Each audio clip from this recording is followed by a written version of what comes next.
Welcome to சமையல். எல்லோருக்கும் வணக்கங்க. இன்றைக்கி நம்ம பார்க்க போகிறது பூரண கொழுக்கட்டை. சூப்பராக ஈஸியாக எப்படி பார்க்கலாம் வாங்க. ஃபஸ்ட்டு கடலை பருப்பு பார்த்திங்கன்னா ஒரு 1 ஹவருக்கு மேலே நான் ஊற வச்சுட்டேன்.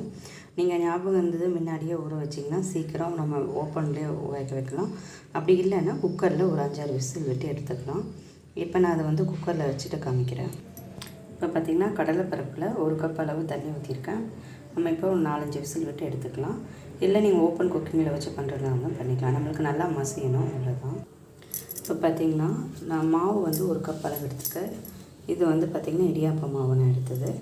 நீங்கள் ஃபஸ்ட்டு கொழுக்கட்டைக்கு பேஸ் பார்த்திங்கன்னா பச்சரிசி மாவு, இட்லி அரிசி 2 ஊற வச்சு செஞ்சுக்கலாம். இப்போ நம்ம பண்ண போகிறது பச்சரிசி மாவில். வீட்டில் ரெடி பண்ணுற மாவாக இருந்துச்சு அப்படின்னா அதுக்கு கொஞ்சம் தண்ணி கூட இருக்கும். கடையில் வாங்குகிற மாவாக இருந்ததுன்னா அவங்க நிறைய ப்ராசஸ் எல்லாம் பண்ணி வரனால 1க்கு 1 கப் தாங்க. இது வரைக்கும் நான் செஞ்சு பார்த்ததில் 1க்கு 1 கப். மீதுனா 1/4 பங்கு கூடவோ குறையவோ அந்த கம்பெனியை பொறுத்து நம்மளுக்கு டிஃப்ரெண்ட் ஆகலாம். 1க்கு 1 பங்கு தான் நமக்கு கணக்கு. இப்போ நான் 1 பங்கு மட்டும் நம்ம தண்ணி கொதிக்க வச்சு தான் மிக்ஸ் பண்ண போகிறோம். ஃபஸ்ட்டு என்ன பண்ணாங்கன்னா 1 கப் மாவுக்கு 2 கப் தண்ணி நம்ம கொதிக்க வைக்கலாம். எதுக்காக 2 கப் அப்படின்னா ஒரு வேளை பத்தலை அப்படின்னா கூட நம்ம யூஸ் பண்ணிக்கலாம். அதுக்காக ஃபஸ்ட்டு 1 கப் மாவு நான் எடுத்திருக்கேன். ஜென்ரலாக எல்லா மாவுக்குமே பார்த்திங்கன்னா 1க்கு 1 கப் மாவுலேருந்து 1.25 வரைக்கும் பிடிக்கும். ஒருவேளை சில மாவு நம்ம வீட்டில் பச்சரிசி ஊற வச்சு அரைக்கிற மாவுக்கு கொஞ்சம் தண்ணி கூட தேவைப்படலாம். இல்லை வெளியே மாவோடைய பதத்தை பொறுத்து 1க்கு 1.5 முதற்கொண்டு 1.25 வரைக்கும் மேக்ஸிமம் பிடிக்குங்க. ஆனால் நம்ம கொதிக்க வைக்கும்போது 2 கப் இதில் 2 கப் தான் நான் கொதிக்க வைக்க போகிறேன். இப்போ நம்ம குக்கர் விசில் வரதுக்குள்ளே மேல் மாவு நம்ம ரெடி பண்ணிடலாம். இப்போ 2 கப் தண்ணி நான் கொதிக்க வச்சுருக்கேன். நல்லா கொதிக்க விடணும். நீங்கள் கொஞ்சம் கொதிச்சதுமே மிக்ஸ் பண்ணிங்க அப்படின்னா மாவு நல்லா மிக்ஸ் ஆகிருக்காது. உங்களால் கொழுக்கட்டை ஈஸியாக செய்ய முடியாது. அதனால் நல்லா கொதிக்க விடுங்க.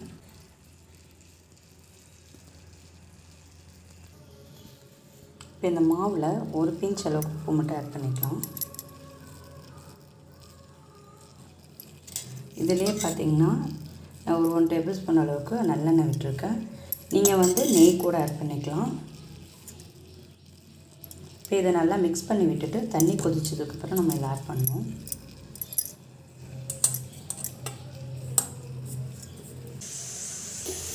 பார்த்திங்கன்னா தண்ணி நல்லா கொதிக்குது. இப்போ நம்ம ஆஃப் பண்ணிடுவோம். இப்போ பார்த்திங்கன்னா நம்ம எந்த கப்பில் எடுத்தோமோ அதுலேயே தண்ணி நான் ஊற்ற போகிறேன். கொஞ்சம் கொஞ்சமாக விட்டு கலக்கிட்டேங்க. அப்போ தான் மாவு ரொம்ப தண்ணி அதிகமாகிடுச்சு அப்படின்னா நம்மளுக்கு உருண்டை பிடிக்கிறதுக்கு அந்த பேஸ்ட் சரியாக வராது. தண்ணி பத்தாமல் இருந்தாலுமே பார்த்திங்கன்னா நல்லா இருக்காது. கொதிக்க இருக்கணும். நம்ம மிக்ஸ் பண்ணிவிட்டு ஒரு 5 மினிட்ஸ் ரெஸ்ட்டில் விடுங்க. அப்போ தான் மாவு பார்த்திங்கன்னா நல்லா சாஃப்டாகும். சூடு ஆடுறதுக்குள்ளேயே நம்ம திரும்ப கையில் பிசையணும். அப்போ தான் மாவு நல்லாயிருக்கும். எல்லா மாவும் நல்லா மிக்ஸ் ஆகிற மாதிரி ஃபஸ்ட்டு ஈரம் படுற மாதிரி எல்லா பக்கையும் தண்ணி ஊற்றி நல்லா மிக்ஸ் பண்ணி விட்டுங்க.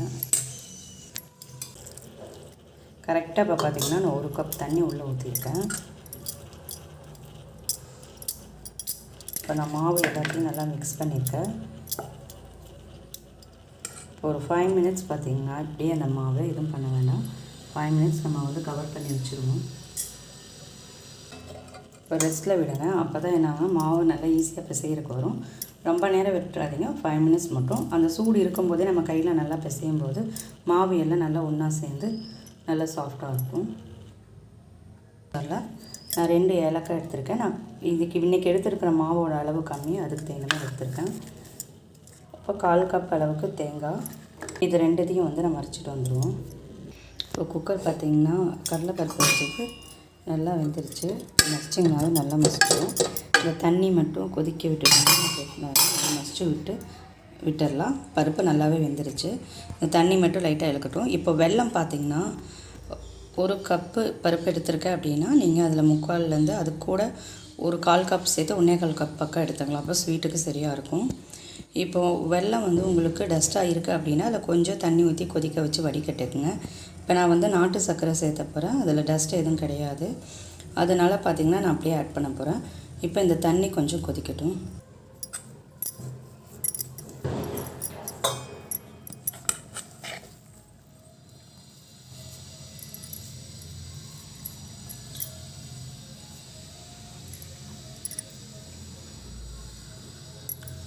மாவு வந்து நல்லா பிசைஞ்சிட்டோம். மூடி வச்சுருவோம்.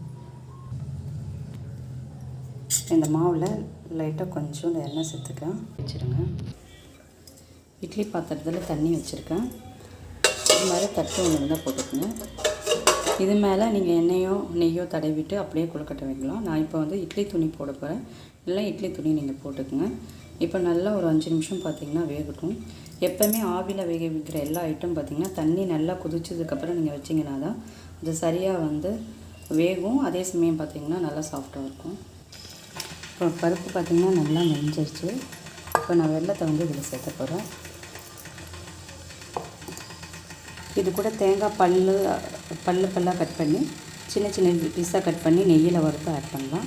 நான் இன்றைக்கி வெறும் தேங்காவும் ஏலக்காய் வந்து பவுடர் பண்ணுறது மட்டும்தான் இதில் சேர்த்த போகிறேன். டைரெக்டாக சேர்க்குறேன். நீங்கள் நெய்யில் வறுத்துட்டு ஆட் பண்ணுறதா இருந்தாலும் பண்ணிக்கலாம். இன்னொன்று என்னென்னா இதில் எள்ளு வந்து வறுத்துட்டு நீங்கள் 1-2 அடிச்சும் போல் இல்லை அப்படியே கூட சேர்த்துக்கலாம். அதே நல்லாயிருக்கும். இது நான் வெறும் பருப்பு தேங்காய் பூர்ணமாக பண்ணுறது மாதிரி தான் காமிச்சிருக்கேன். இப்போ இது கூட 1 டேபிள் ஸ்பூன் நெய் மட்டும் விட்டுருவோம். இது 1 டேபிள் ஸ்பூன் நெய் விட்டுருவோம். நெய்யில் ஆட் பண்ணுறதுனால உங்களுக்கு நல்ல ஒரு ஃப்ளேவர் இருக்கும். போடணும் அந்த மாவோடு சேர்ந்து சாப்பிடும்போது. இதை நல்லா மிக்ஸ் பண்ணி விட்டுட்டு இப்போ நீங்கள் வெல்லத்தை வந்து மண்டை வெல்லம் சேர்க்குறீங்க அப்படின்னா ஒரு 1/2 டம்ளர் தண்ணி ஊற்றிட்டு தனியாக கொதிக்க வைக்கும்போது அதோடய பதம் எப்படி இருக்கணும்னா நல்லா கொதிச்சிருக்கணும். பட் வந்து கம்பி பதம் வரக்கூடாது. அந்த கம்பி பதத்துக்கு முன்னாடி பதம் இருக்கும்போது நீங்கள் கடலைப்பருப்பு தேங்காய் அதில் சேர்த்து பூர்ணம் ரெடி பண்ணிங்க அப்படின்னா பூர்ணம் வந்து அந்த ஸ்டஃபிங் ரொம்ப நல்லாயிருக்கும். இது நாட்டு சர்க்கரை க்ளீனாகவும் இருக்கும். டஸ்ட் எதுவும் கிடையாதுங்கிறனால நான் இந்த மெத்தட் பண்ணியிருக்கேன். இப்போ நல்லா கொதிக்கட்டும். ட்ரை ஆகிருக்கணும். இந்த தண்ணியெல்லாம் வற்றி நம்மளுக்கு உருண்டை பிடிக்கிற அளவுக்கு வரணும். அது வரைக்கும் கொதிக்கட்டும்.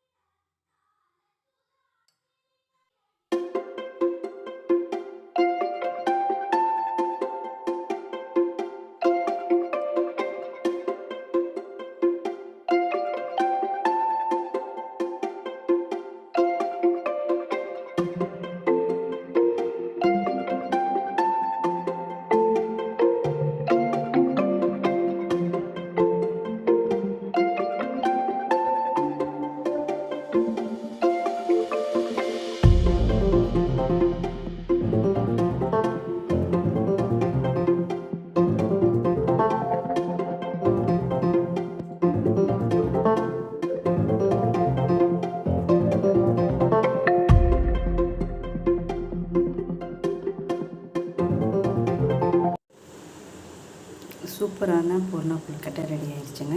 நீங்களே இது மாதிரி மறக்காமல் ட்ரை பண்ணுங்கள். இப்போ நான் கட் பண்ணி காமிக்கிற எப்படி இருக்குன்னு பாருங்கள். ஷேப் வந்து பர்ஃபெக்டான ஷேப் வந்து நான் இன்னொரு டைம் வீடியோவில் போடுறேன். ஏன்னா நான் ஒரு கையிலே வைக்கிறனால உங்களுக்கு ஷேப் ஃபுல்லாக காமிக்க முடியல.